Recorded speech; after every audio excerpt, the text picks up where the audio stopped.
Mardi 23 juillet, bienvenue dans le Duplex Bourse. Nous retrouvons Romain Daubry, un autre expert de la salle des marchés de Bourse Direct. Romain, bonjour.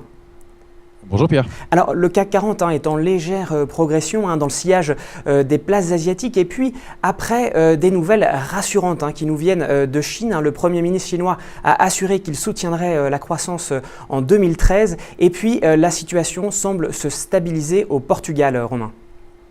Oui, effectivement. Donc voilà, le Premier ministre chinois confirme qu'il fera tout pour maintenir une croissance supérieure à 7% en 2013. Et puis comme vous le disiez au Portugal, la situation qui rassure puisque maintenant ils ont annoncé la continuité dans le gouvernement, une cohésion dans le gouvernement portugais, donc la continuité des accords avec l'Union européenne.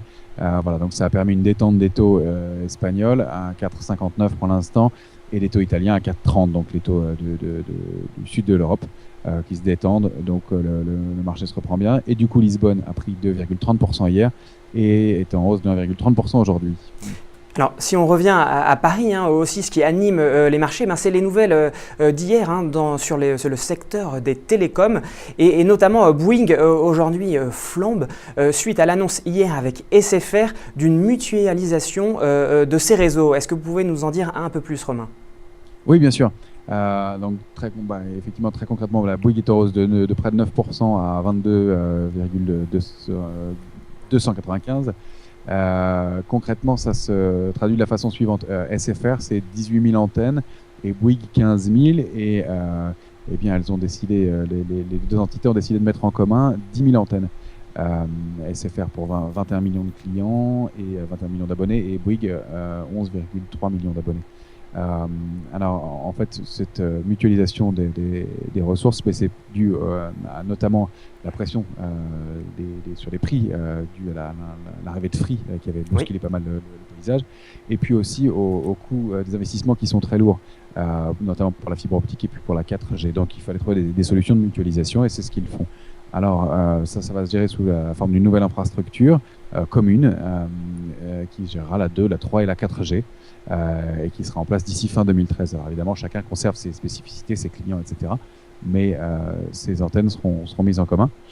Tout ça reste sous l'accord de la validation de l'ARCEP, mais il n'y a pas de raison qu'elle le refuse.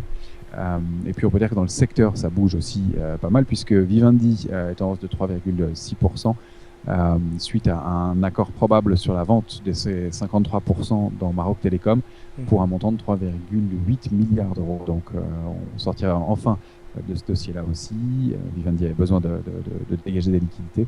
Ça pourrait être le cas. Et puis du côté de l'Allemagne, Telefonica Allemagne qui a acheté la filiale allemande de KPN. Donc voilà, un secteur qui bouge et qui avait besoin de bouger. Il se passe pas mal de choses en ce moment et du coup le marché paye ces nouvelles.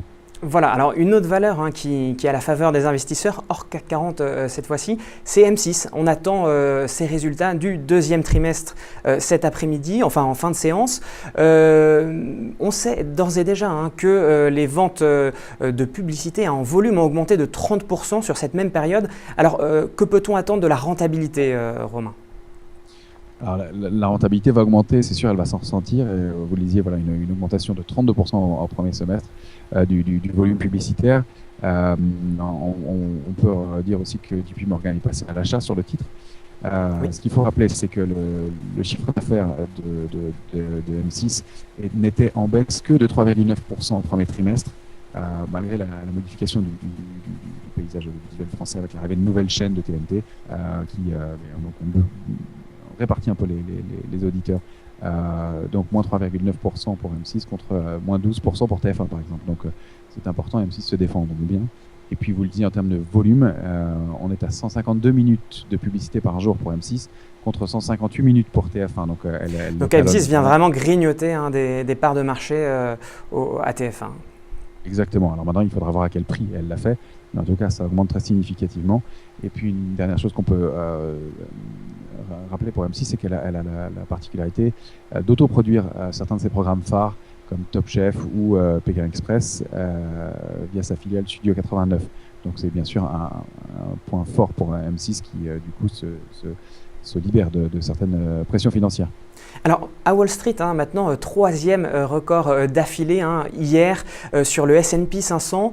En revanche, le Dow Jones a été un peu affecté par des résultats décevants de McDonald's.